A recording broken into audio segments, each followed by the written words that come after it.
старшая дочь – это Лена Ивановна. Она работает главным художником в Саха-театре драматическом. Вот.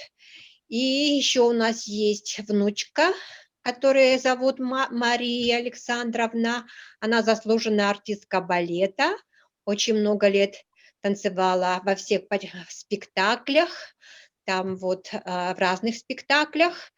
И у нас есть правнуки. Мы сейчас начинаем встречу, которая называется, посвящена книгам. Я бы хотела представить книги, которые у нас имеются в библиотеке, в музее-квартире, который был создан по настоянию общественности и правительства. И прошу вас представиться. Как вас зовут? Меня зовут Владилена Владимировна, я заведующая детской библиотеки. Очень приятно. Слышно, да? Да, слышно, очень хорошо слышно. Вот, я бы хотела сказать, что мой отец очень любил сказки. И вот наша любовь к сказкам, к детским произведениям началась вот с этого. У отца, отец, который был Михаил Николаевич, школьный учитель, была очень большая библиотека. Он очень любил сказки. И вы знаете, что мой отец очень отличался памятью, у него было очень хорошее воображение, и это, конечно, тоже от чтения книг. Он очень любил книги.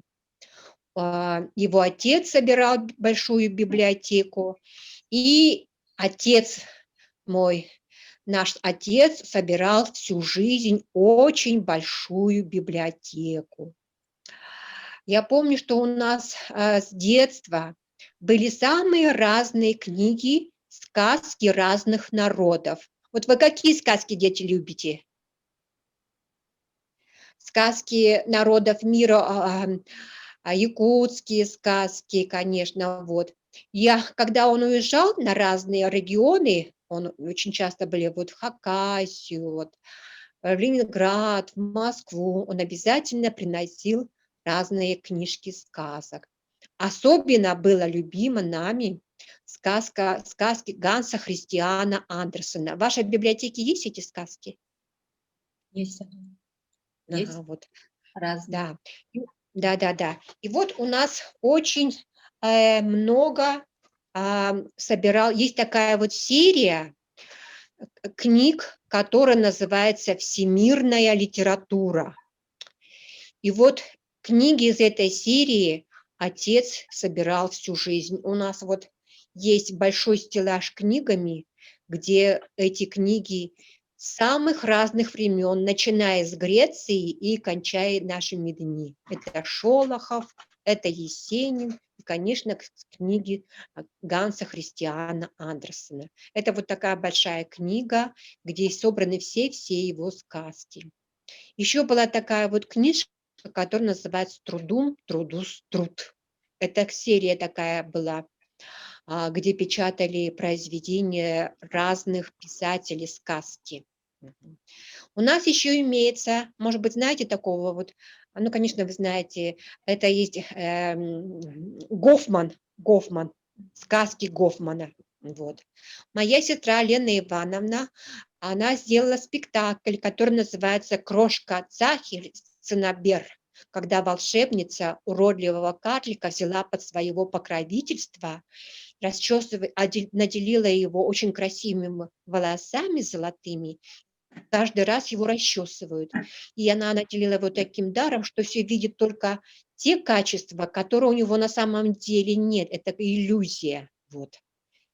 И моя сестра оформила очень красивые костюмы, сценографию придумала. Вместе с Леной Грим они поставили эту сказку. Может быть, кто-нибудь из вас смотрел сказку «Долина белых журавлей»? Нет, да? Вот, Нет. тоже, вот, наверное, будет этот фестиваль детских сказок здесь в Якутске. И вот «Долина белых журавлей» это оформила моя сестра. Сестра, там есть очень, наверное, вы знаете сказку «Маник-Маникген», да? Да. Мыник Мыниен – это шалун-шалунишка. Музыка – это еще есть не только драматическая сказка. Есть еще музыкальная сказка, музыку которой написал Захар Степанов. Захар Степанов – это композитор, с которым долгие годы работал Иван Михайлович Гоголев.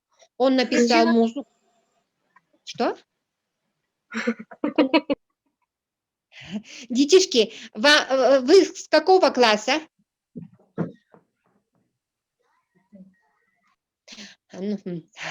Гимназия 5 класс. Гимназия 5 класс. Ну, хорошо. Я хочу вам рассказать об этой сказке. Вы знаете, кто такие стерхи? Это чудесные птицы, которые живут... Не знаете. Это стерхи, это журавли, белые журавли, которые очень красивые. Они похожи на они вообще как будто бы из нового мира. Стерхи у нас олицетворяет солнце, радость и красоту, все самое лучшее.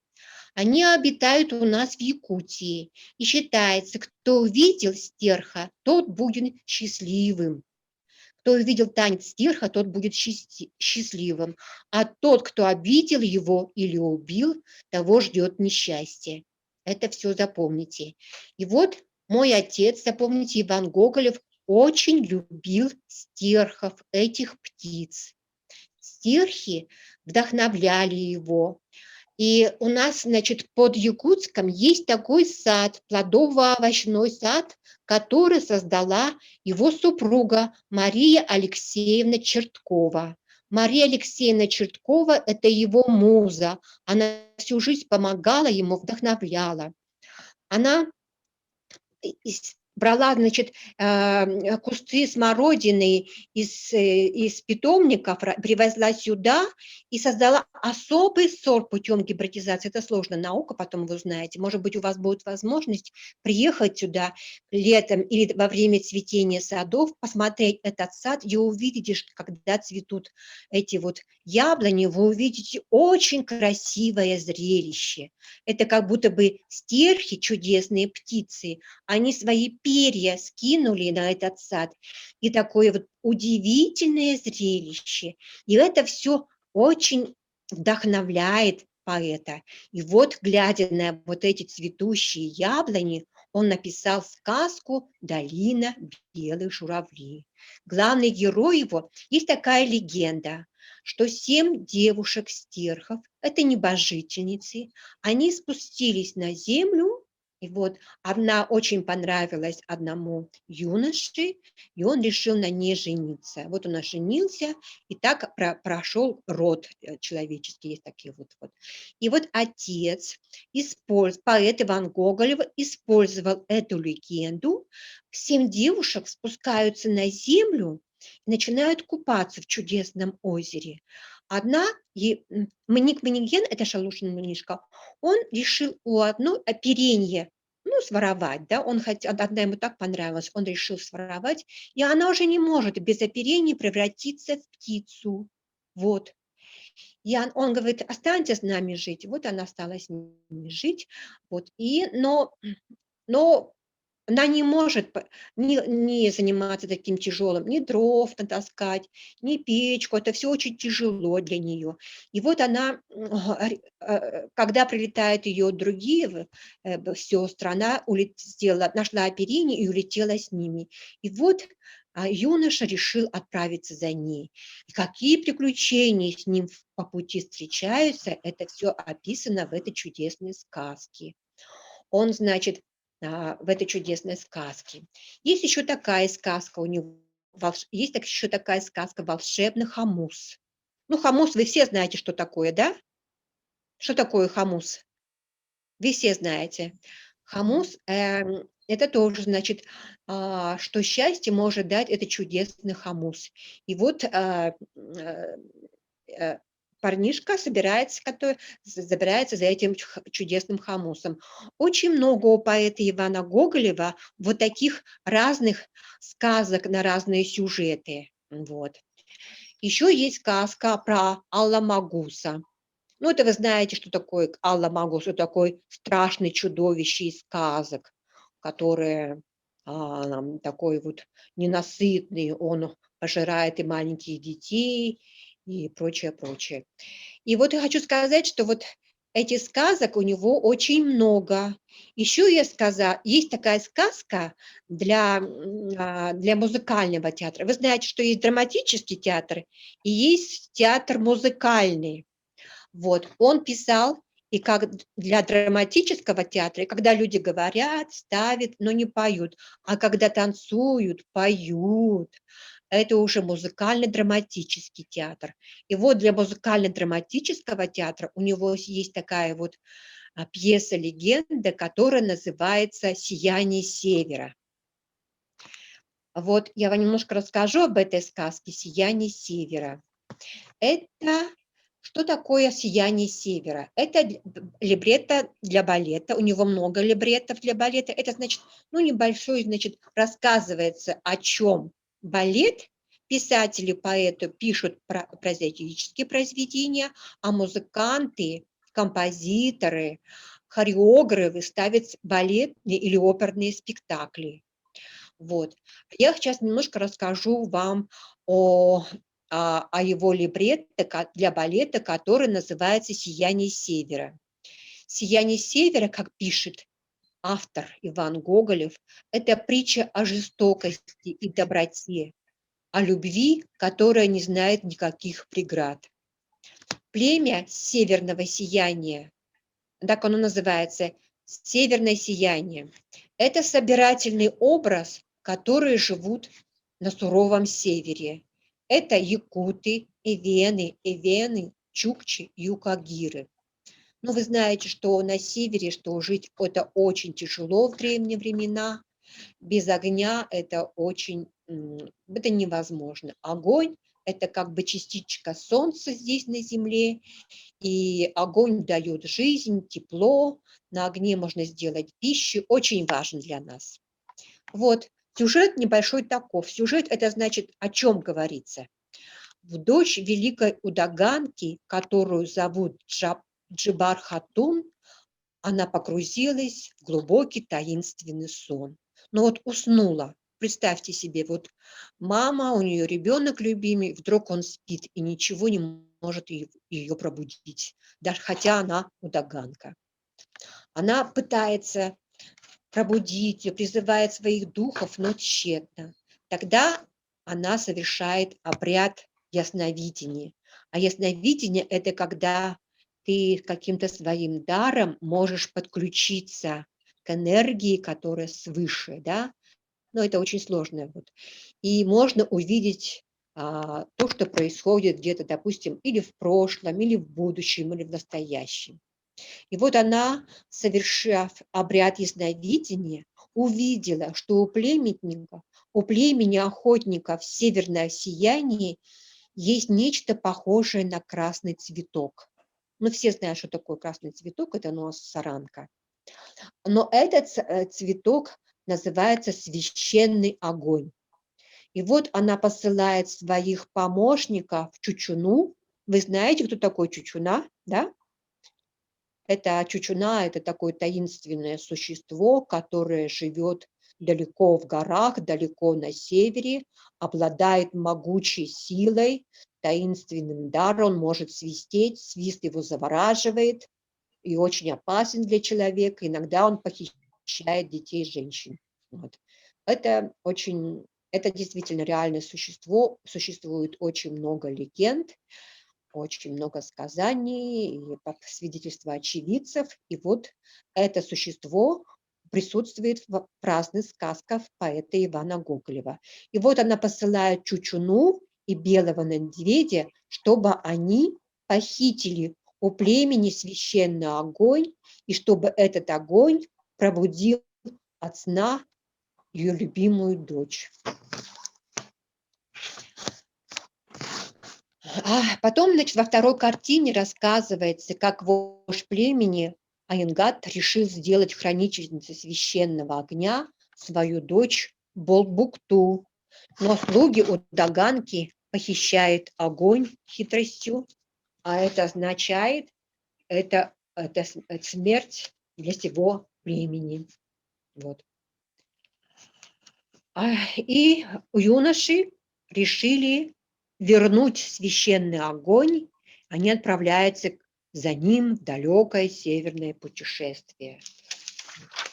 Однако, когда они, значит, хитростью, которую похитили огонь, приносят ее к девушке, она не может, этот огонь не может, он светит, но не греет. Тут нужно не просто, чтобы был огонь, тут нужно чувство чистого существа.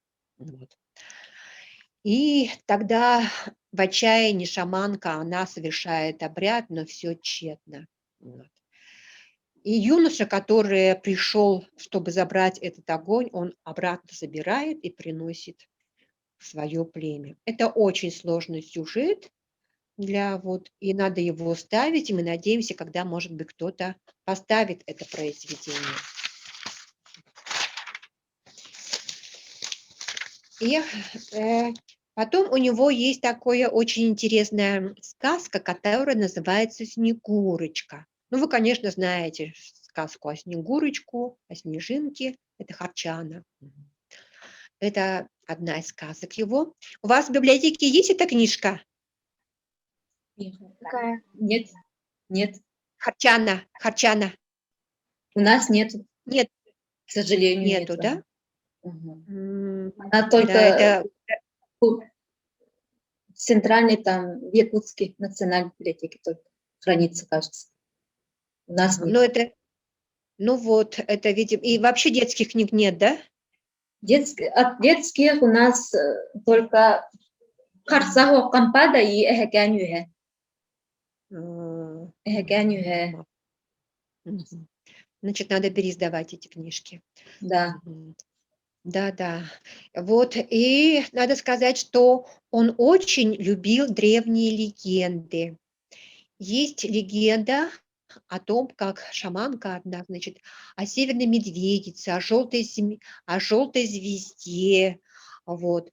Есть у него детское произведение, это о Москве. Ну, вы знаете, Москва – это большой город, он там учился, есть такой вот литературный институт, где учат профессиональных писателей, литераторов, художников, литератор, писатель, художник это в другом.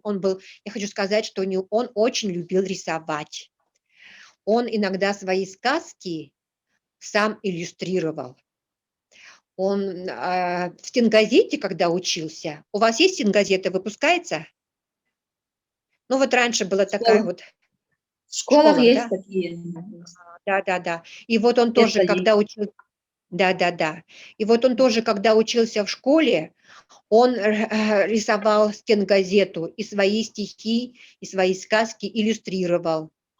И вот его любимые образы по всей жизни – это был орел и стерх. И сам, говорят, был очень похож на орла. И он свой дар художнический, он воплощал так, что у него, значит, рабочий кабинет, у каждого писателя есть свой рабочий кабинет. А в рабочем кабинете у него был всегда порядок, были свои книги любимые, толковые словари Пекарского, словари якутского языка, и чтобы было очень красивые, или картинки, или какие-то красивые панно. И он сам нарисовал на стене своего рабочего кабинета журавля и орла. И они постоянно, эти образы у него присутствуют. Я хочу вам показать вот такую книгу. Вот видите, вот она, видите? Она называется «Путь орлов лежит на север». Орлов лежит на север. И запомните, что орел у нас – это символ могущества, это царь-птица. И он, когда рассказывает о себе, что у него такое есть стихотворение «Орел», что орел могучий, он поднимается в небеса, а это как бы осуществляется, когда он начинает творить, писать свои стихи, и он как бы поднимается к небесам, его воображение, и на крыльях своего воображения. Воображение – это когда ты можешь представить себе другой мир, другую жизнь, написать такую сказку чудесную, как, допустим, «Сияние севера». И вот услышишь легенду, вам надо очень много сказок читать, там очень много учат самые разные. Вот он очень много сказки любил читать, и отсюда писал свои произведения, свои сказки. Вот орел поднимается в небеса в его одноименном стихотворении и упивается небесной гладь, небесным ширь, небесным простором, солнцем, облаками, ветром, и как бы сам превращается в этот великий небесный простор. У него тоже много стихотворений и много сказок разных об орле, о птицах. Есть сказка еще о животных. Он любил писать сказки о животных, о том, как надо дружить с животными, о собаках. У нас были такие собаки, как Буран-Динго, с которыми он очень любил ходить в лес на охоту. И так, когда он ходил в лес, он часто далеко уходил. И когда он там ночевал в заброшенных избушках, иногда случалось всякое. Иногда приходили какие-то какие-то существа, которые мы можем увидеть в легендах. Это, может быть, случалось как воображение, но иногда случаются действительно такие странные вещи, легенды, которые очень трудно объяснить, но тем не менее это происходит, потому что поэты, он же как поэт, а поэты – это те, которые имеют особую восприимчивость к тонким мирам. Вот мы видите, когда Солнце, мы не видим звезд и Луну, но они существуют, у них есть особая энергия. Мы можем видеть их в темноте. Вот то же самое тонкий мир, мы не видим их, потому что у нас 5 чувств, а у некоторых не 5 чувств, а у некоторых действует гораздо больше. И для того, чтобы вы видели и знали, и понимали гораздо больше, надо побольше читать, надо больше знать, надо очень многим интересоваться, особенно читать в библиотеках, книжки, которые есть. Их пишут разные писатели, которые почувствовали, пережили свою особую жизнь и рассказали об этом в своих книжках. И это большое счастье, что есть библиотеки, что есть книги, в которых содержатся самые разные удивительные истории. И вы можете, уже умея читать и писать, открыть эти книжки и узнать разные удивительные истории, причем история как своего народа, северных народов и также других народов мира. Я хочу вам рассказать об одном проекте, который существует в Саха-театре. Иван Михайлович много лет сотрудничал с Якутским драматическим театром, с режиссером Федотом Федотовичем Потаповым. И тот поставил много его сказок и его произведений. Многие артисты старшего поколения, уже такие, им уже много лет очень, да, вот они выросли на его сказках, на его пьесах, на его произведениях. И вот у нас есть такой проект, он называется «Сказки народов Евразии». Мы поставили такие сказки, как, значит, «Волшебная картина», «Алла-Магус», еще в проекте другие сказки про бабушку Оленчу. Вот. И хотела еще рассказать об одном драматическом произведении, которое называется... Драматическое произведение – это значит для театра, где люди говорят, не танцуют и пляшут, а люди говорят, так, условно говоря, вот так, если просто так говоря. Вот. Она называется «Сказка о любви юноши из племени Орла и о любви девушки из племени Стерхов». Она называется «Арчи». В этой сказке два племени, которые враждуют друг с другом. Но вот из враждебных племеней девушка-стерх и юноша из племени орла, они полюбили друг друга. Но этому воспрепятствуют их родители. Вот.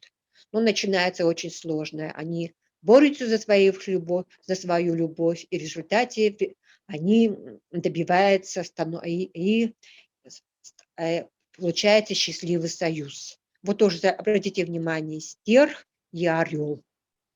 Это очень значимые птицы в его сказках, о его произведениях. Потом, может быть, когда вы подрастете, уже сможете читать другое его большое произведение «Трилогия». Это «Черный стерх». Вот смотрите. Да, вот вы видите, я вижу, это картины, вы подготовили чудесную выставку. Вот. Конечно. Замечательно. Ага.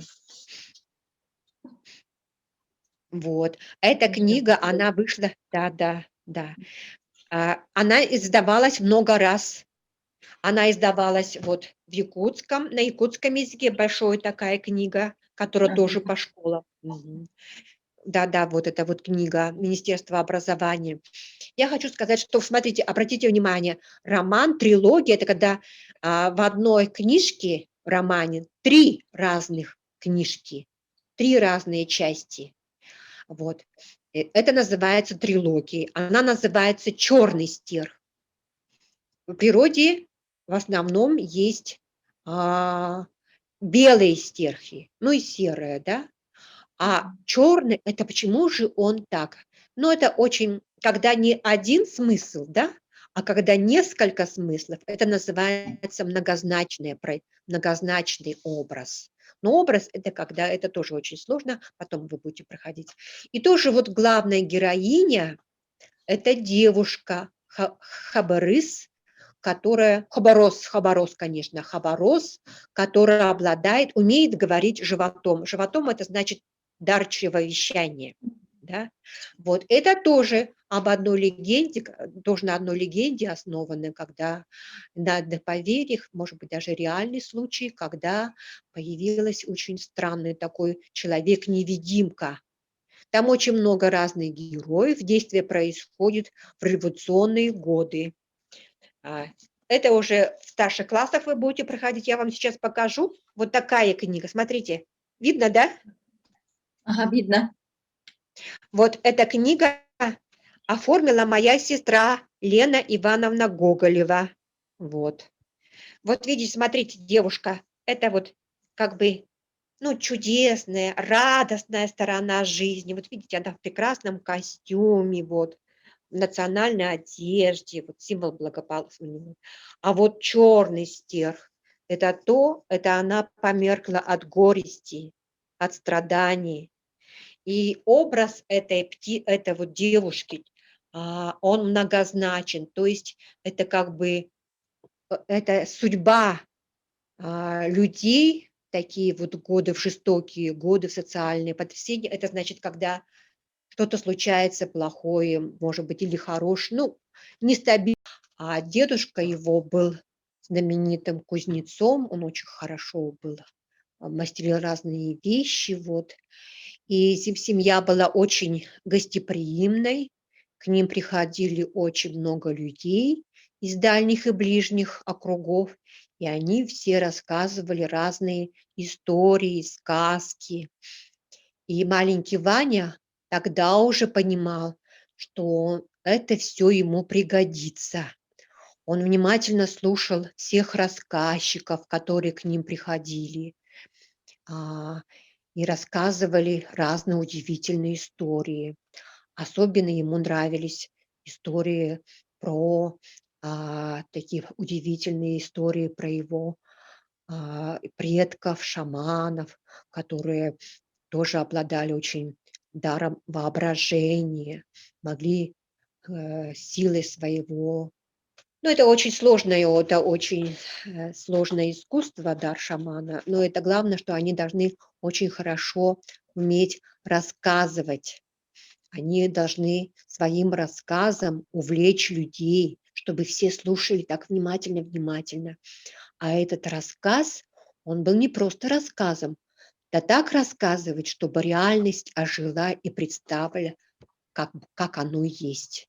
И причем не только в настоящем, но и в прошлом. Они должны узнать то, что было в прошлом, и принести это все.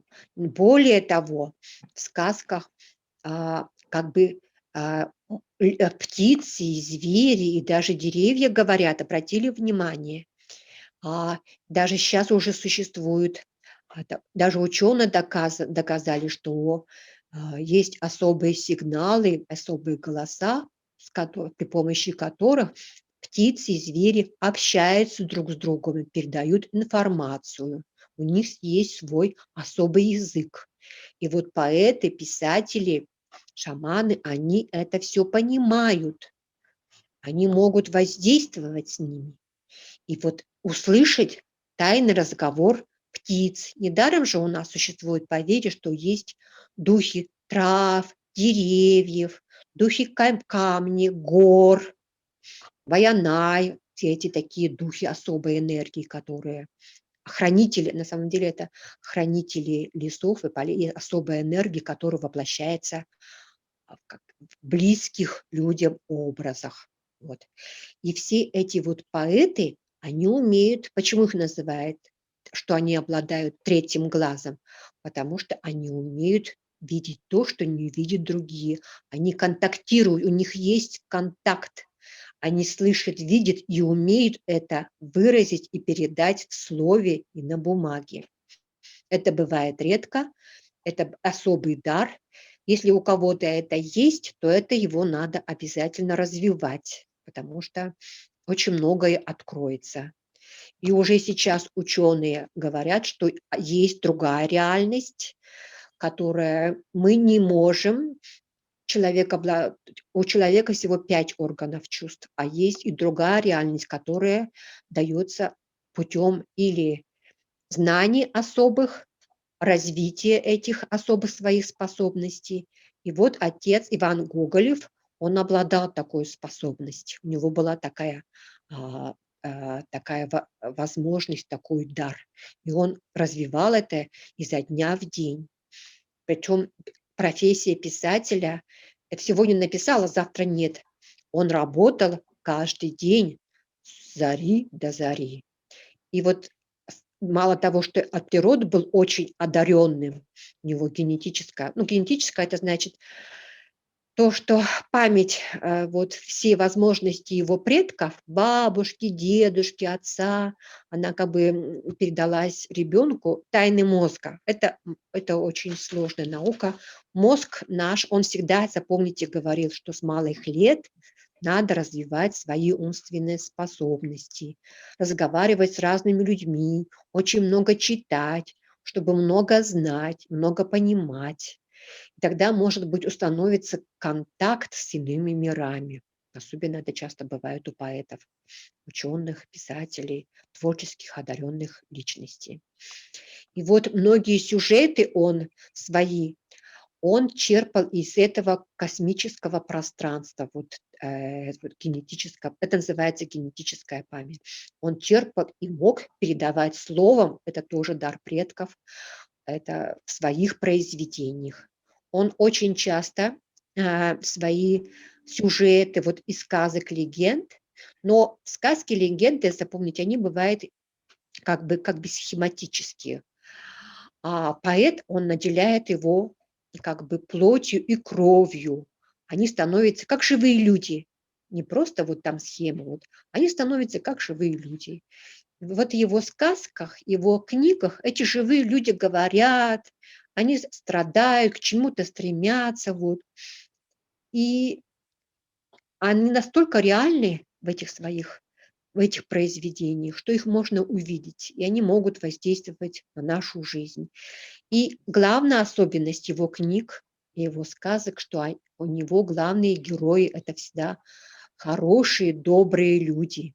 Они борются за то, чтобы жизнь была светлая, чтобы радостная была, чтобы было счастье, не было никаких болезни, грубости, чтобы люди хорошо относились друг к другу, в беде помогали.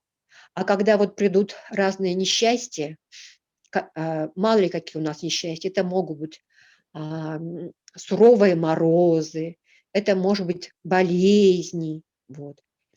Это могут быть самые разные могут быть несчастья. Но когда люди друг другу помогают, эти болезни, невзгоды, все эти вот несчастья, они могут преодолеть. Все, каждый друг друга поддерживает, один может упасть и сгинуть, вы знаете, вот пойдет, стучится пурга, он может сгинуть. Но если есть поддержка, рука помощи, то он выживет, не только сам и поможет другим. Вот. И он всегда, его сказки, его произведения, они все очень добрые. Вы знаете, что в жизни не сразу можно достигнуть хорошей, доброй жизни. Очень много разных извне таких вот. Но это надо быть очень сильными, надо быть, знать, что такое хорошо, что такое плохо, четко. Вот это вот черное, вот это вот нельзя делать, а вот это вот надо делать. И главное это в жизни — это любить и почитать природу. У него очень много сказок и очень много стихов, которые вот в повседневной жизни поэты умеют видеть красоту природы, а вы живете среди природы, среди зверей, среди людей, наедине. В больших городах это большая редкость. А вот он умел видеть в малом большое красоту природы и воспевать это в стихах и своих произведениях. А природа для нас, северных жителей, имеет очень большое значение. Поэтому он призывал с малых лет, ну, как все мы, выразив как бы менталитет. Менталитет — это представление своего народа о жизни, о мире. А у нас самое главное — это экология, это забота о сохранности, чистоте природы. И когда он говорит: посмотрите, как прекрасен подснежник, его произведение, любимый образ — это подснежника, это саранки. Потом он очень, когда Мария Алексеевна создала сад на вечной мерзлоте, и расцвели яблоньки, и целебная черная смородина, вот он воспевал его, этот сад, в своих произведениях. У него есть такая вот «Цветок севера» оперетта. Он вместе есть такой армянский замечательный композитор Гран Григорян. Он написал музыку к оперетте, а либретто — это как бы сюжет этого произведения написал Иван Гоголев. Эта оперетта каждую весну идет в музыкальном драматическом театре имени Сорона Малона. Может быть, у вас будет возможность, когда она будет идти, вы увидите. Это был такой, в основу ее лег такой случай, который произошел из жизни поэта и его супруги Марии Алексеевны Чутковой, первого садовода и создательницы первого сада на вечной мерзлоте. Она его создавала в те времена, такие были времена, когда считали, что на севере, где так холодно, невозможно, чтобы цвели яблони. А она сказала, что это возможно, что это может быть, только должны быть особые яблоньки, которые бы приспособились к северным условиям. И посадила их, и он в этом ей во всем помогал. Он сам поливал грядки, носил воду, сам вот очень, ну, очень помогал своей супруге Марии Алексеевне. И так они вместе смогли вырастить этот сад на вечной мерзлоте, который находится под Покровском, в поселке Селекционная станция. Вот. И так, и было время, когда этот сад хотели закрыть вообще, убрать эти яблоньки, выкорчевать даже. Были такие времена. И вместо них посадить картошку. Но народ возмутился, и возмутилась общественность, когда они увидели эту оперетту. И сад не посмели закрыть. И, к счастью, теперь у нас есть на севере сад, где цветут особые яблоньки разных сортов. Черная смородина особая, 6 сортов. Надо сказать, что они во всем, поэт и садовница, они помогали друг другу. сорта, когда вырастешь на севере, а это целебные сорта, называют, есть такой один сорт Альго. Альго – это по имени его младшего сына Алёши, к сожалению, утонул в 9 лет, и Алёша Гоголев, вот, он назван. И есть еще такой сорт Харакаталык, это черный стерх. Видите, и был очень популярен, и сейчас очень популярен этот сорт черный стерх. Чем он отличается?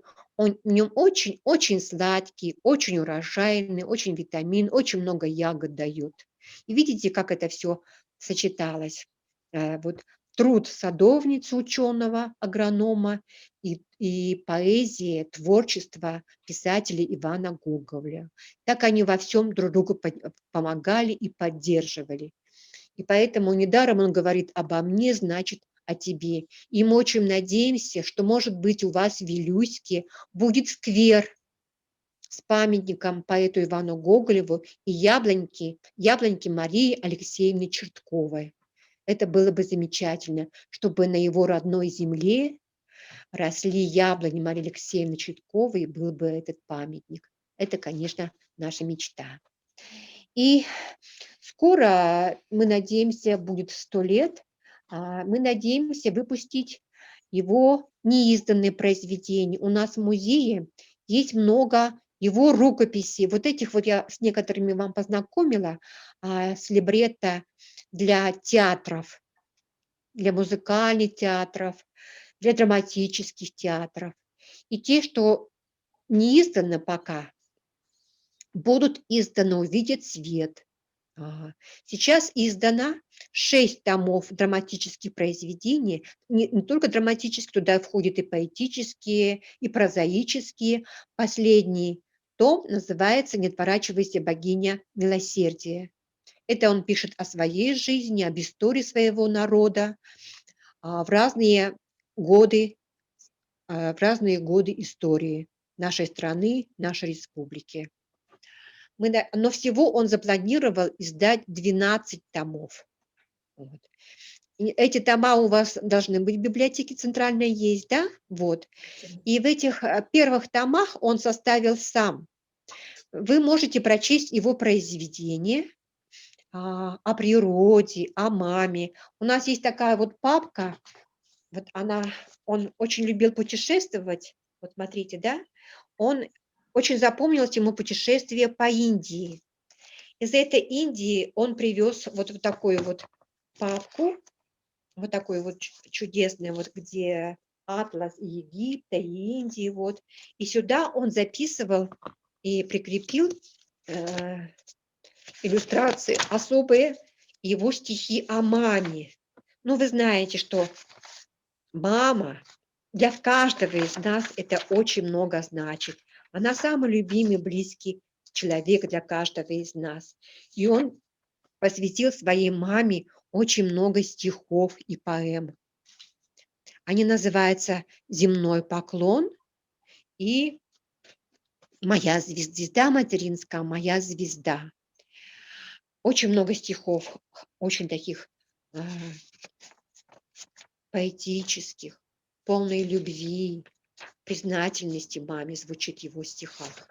И вот этой заветной папке, которая хранится у нас, он хранит свои стихи о маме. А мама Анна Федотовна, это вот в Чеченском наследии есть дом-музей, она была самым близким, самым любимым для него человеком. Она во всем оберегала его, она во всем помогала ему, очень-очень любила. И он говорит, что для меня очень много значит в моей жизни это бабушка, мама и его супруга Мария Алексеевна Черткова. И вот они в его жизни, в творчестве сыграли очень большую роль. И он увековечил их образы в своих стихах, в своих произведениях. И в этой книге, которая называется «Путь орлов лежит на север», вот этой книге, мы собрали его произведения самых разных лет. Ну, вы знаете, что у писателей есть как бы раннее произведение. Он пишет стихи же всю жизнь, а, у некоторых начинается поэтический дар, начинают стихи писать очень рано, в школе, другие попозже. И вот все стихи, которые он писал всю свою жизнь, мы старались передать в этом сборнике, который называется «Путь орлов лежит на север». Вот. Я хотя бы вот название вот этих стихотворений, посмотрите, «Голос ездовых собак». То есть он мог передать вот голос ездовых собак, друзей человека, которые помогли ему выжить на суровом севере. Есть стихи о природе, конечно. Он в этих стихах пишет, что «И ты у природы всегда учись красоте ее редкой, у бабочки возле пруда, сверкающей тонкой расцветкой, у стройного деревца, растущей в тихой низине». То есть надо видеть красоту мира, видеть его свет и радость. И это вот свет и радость надо передавать другим, своей заботе, своей любви к близким, помощи друг другу. Вот всем этим пронизаны его произведения, его стихи, особенно сказки. Он очень, конечно, восхищался своей ленской природе, но если, но знаете, что природа очень хрупка. Вот ленские столбы, да, и о ней надо заботиться. Без нашей заботы будет очень трудно. Во время охоты надо брать только самое необходимое, не загрязнять реки, наши леса, беречь от пожаров, что очень важно. И важно уже сейчас в школе подумать, к чему лежит твоя душа, к чему твое призвание. Вот некоторые любят рисовать, пожалуйста, много-много рисуй. Некоторые любят, может быть, хотят стать учителями. Очень много разных профессий. И вот к чему твоя душа лежит, вы к этому стремитесь больше о нем, об этой профессии узнать, разговаривать по этой профессии с разными людьми. И в этом очень помогут книги, которые хранятся в библиотеке. Потом у него самый любимый образ в его произведениях, в его творчестве – это образ солнца. И у него есть такая поэма, которая называется «Солнечная гора». Это поэма о молодых и для молодых, о дружбе, вере и любви. И потом у него есть такое стихотворение, которое называется «Тысяча солнц». Он говорит, что говорят, что солнце одно, а, по-моему, их не счесть, потому что свое оно в каждом доме счастливом есть. Он сравнивает природу, что ее листья деревьев, листья светятся, как лучи, полные солнечного огня.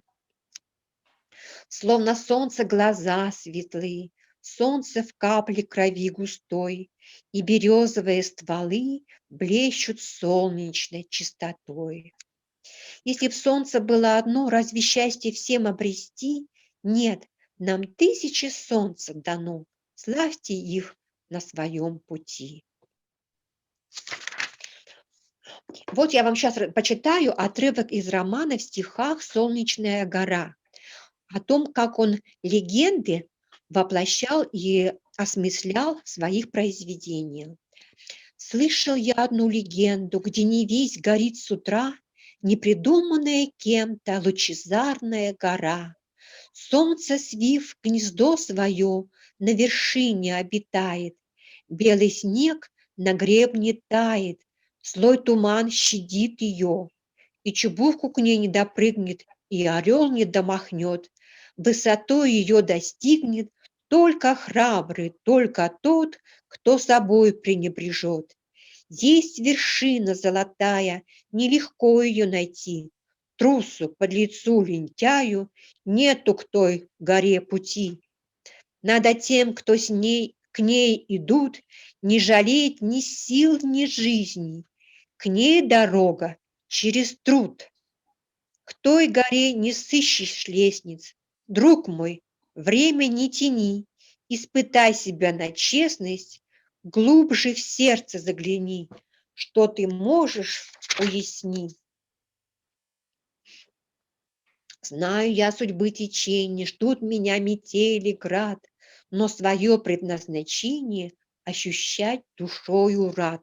То есть, а вот когда вы выберите себе какую-то профессию, дело по душе, ну, то, что вам больше всего нравится, вы ощутите, вот об этом он и говорит, но свое предназначение ощущать душою рад. Ни за что и никогда не предам мечты высокой. Высокой — это у него, значит, как полет птицы стерха, птицы орла. Грозовой своей дорогой я пойду через года, потому что у нас разные бывают обстоятельства. Поэтому он говорит, что это грозовой, да, своей дорогой я пройду через года. Вот мое мировоззрение. Коль не мне, тебе, ему распалять в сердцах горение, то на севере кому победить, рассеять тьму? То есть, а чего он так говорит, что каждый должен в этом свою лепту, в этот, достичь солнечной вершины. Каждый должен вложить свою лепту в этом. Вот именно выбором профессии, то, что даешь свою силу, и так улучшить свою жизнь, сделать счастливой, радостной, как цветение яблонь в саду. Вот к чему он призывает. Буду я искать повсюду, хоть Коломбу не чита, вновь диковинное чудо. К ней всю жизнь меня ведет, поднимая, величая, сердце совесть, а не слава, ни чины, ни почет. У меня одна дорога, пламенее гордо жить. Там меня ищи, где много дел нельзя не завершить и больших задач решать. Вот он всегда ставит для себя очень большую цель стать писателем, поэтом, чтобы помочь людям добиться солнечной, цветущей жизни в свете солнца. И вот эту свою мечту они притворили в жизни, хотя было очень-очень нелегко. Случалось очень много разных испытаний. Они потеряли своего любимого сына, он утонул в Лене реке, сад хотели закрыть, было много разных испытаний, но тем не менее они шли к вершине солнечной горы, вместе всегда поддерживая друг друга и завещали это нам, и нам, и молодым, его потомкам, и молодому поколению. И мы сейчас обращаемся к вам, чтобы вот эти вот заветы поэта, писателя и гражданина вы также стойко пронесли через всю жизнь, чтобы у вас уже сейчас была большая солнечная, высокая, орлиная мечта стремиться делать добро, видеть красоту нашей природы, красоту мамы, папу, близких своих, которые рядом, своих друзей, соратников, помогать им, вместе делать свое любимое дело, делать жизнь счастливее, лучше, солнечной. Вот и это нам завещал отец и мать, поэт Иван Гоголев вместе с его супругой Чертковой Марией Алексеевной, первому садоводу, создательнице первого сада на вечной мерзлоте и поэту, которого называют «Гора солнца». А у нас на севере это одно из самых почетных званий. Солнце – это свет, радость, жизнь. Вот к цветению жизни, к радости они стремились всю жизнь, несмотря на боль, несмотря на испытания. И это передали нам. И мы желаем вам, дорогие наши величане, наше поколение молодое, которое идет следом, продолжать советы славных наших поэтов, писателей, ученых, которые каждой своей дорогой ведут к солнечной горе, и стремиться, чтобы другим и всем было хорошо жить на этой земле, чтобы было много солнца, цветущей природы, цветущих садов и цветущей нашей срединной земли. Давайте мы будем читать книжки, стремиться помогать друг другу, помогать любить наших близких, много знать о нашем родном любимом крае, изучать его сказки, легенды, истории, и выбрать себе дело по душе и идти вот такой прямой, светлой дороги к нашему счастливому будущему, о котором мечтали все славные сыны нашего Отечества, нашего края. И вот мы желаем вам это, и все книги, которые есть в библиотеках, мы, конечно, будем вам, когда они случаются публикации, это они публикации случаются, это благодаря огромному труду. Вот эти книги, которые я вам показываю, да, вот эти вот, мы делали очень долго, работала очень много, библиотека Белинского помогала, помогали э, творчество, содружество с различными поэтами, русскими поэтами разных поколений. Вот. И мы составили в переводе вот эти вот вот эти стихотворения. Очень много помогла и Вилюйская библиотека, которая издала справочник. Этот справочник мы должны дополнить теми публикациями, которые вышли в последнее время. И вот и очень хотелось бы, чтобы вот такие вот новые книги были и в вашей библиотеке Вилюйского улуса на родине нашего отца. Мы надеемся, что чтобы обязательно состоялась публикация его детских книг. Как выяснилось, детских его произведений осталось очень мало, остались зачитанные экземпляры. Вот.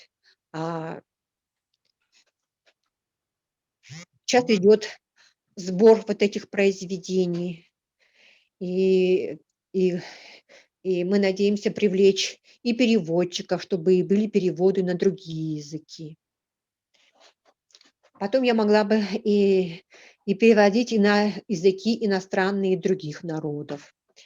И хотела еще вам рассказать о такой вот последней работе, одной из последних работ, которую мы сделали вместе. Она называется «Третий глаз».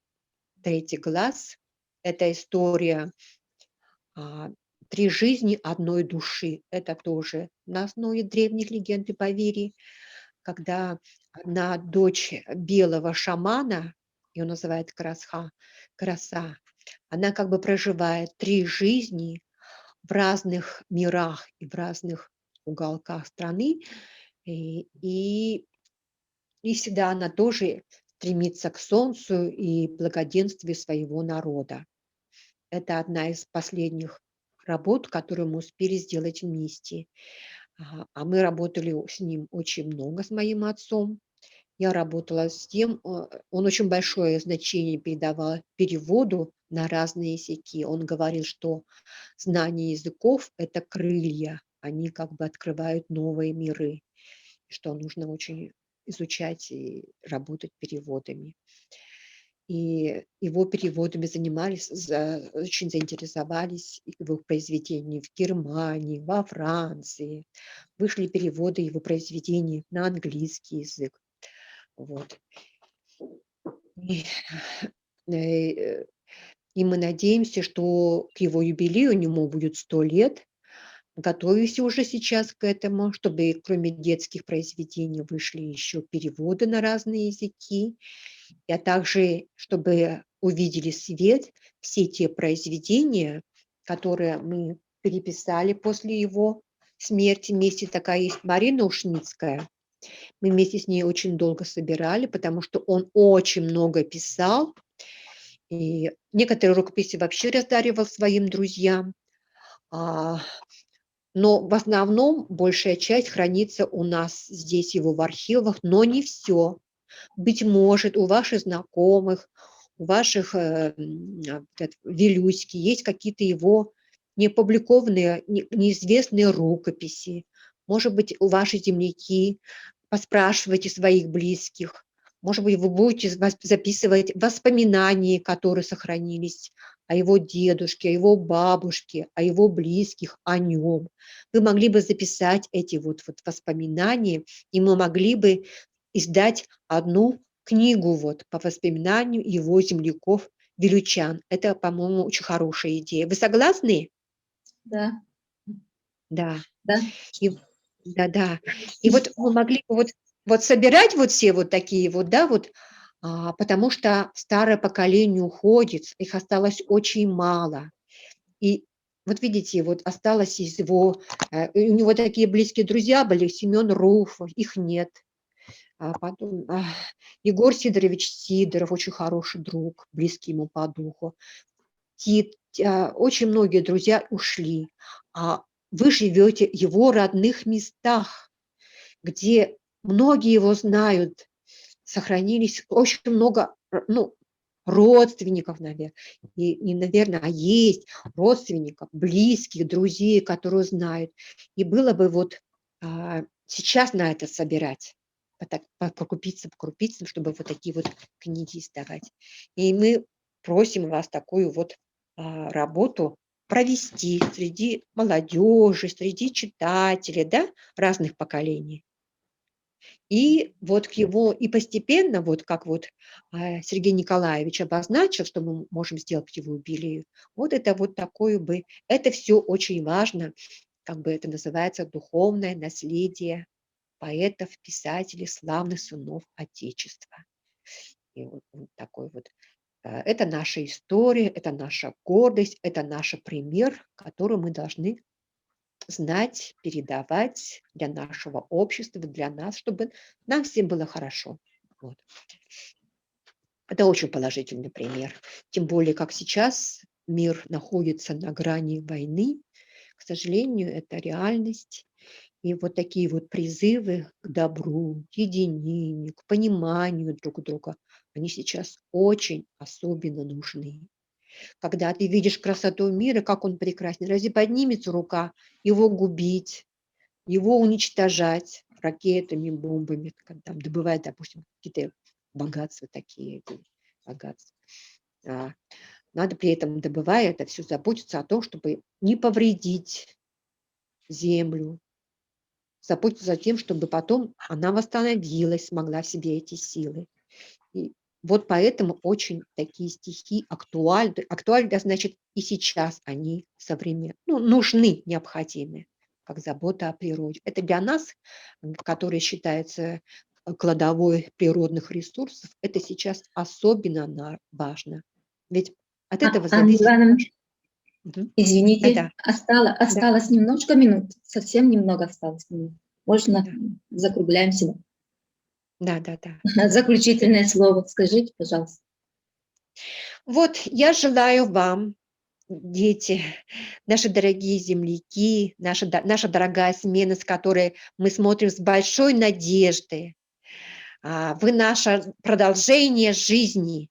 Мы желаем вам солнца, здоровья, иметь большую мечту, стремиться стать, многое сделать для своего народа и стремиться к всему красивому, доброму, прекрасному, чтобы сделать свою жизнь цветущим садом. Вот это главное пожелание. Добра, радости и благословения. Спасибо за беседу, за встречу с нашими ребятами. Мы сегодня открыли для тебя Ивана Гоголева совсем с другой стороны. Спасибо за такие достоверную информацию от уст близкого человека Ивана Гоголева. Спасибо, до свидания. Спасибо большое. Спасибо большое. Было очень интересно, Анна Ивановна. Хорошо, спасибо, я рада. Я думаю, что нам такие встречи надо почаще. Друг друга надо знать и дружить. Тем более нам Вот очень... Иван Михайлович я впервые увидела во время юбилея 150-летия Вилюйской средней школы номер 1. Он приходил как раз вот с композитором Степаном Захаровым на встречу со школьниками. Там я в числе школьников была впервые, тогда я его там увидела. И сегодня так вдвойне приятно встретиться с вами. Спасибо большое. Спасибо большое. Ну, счастья, радости и добра.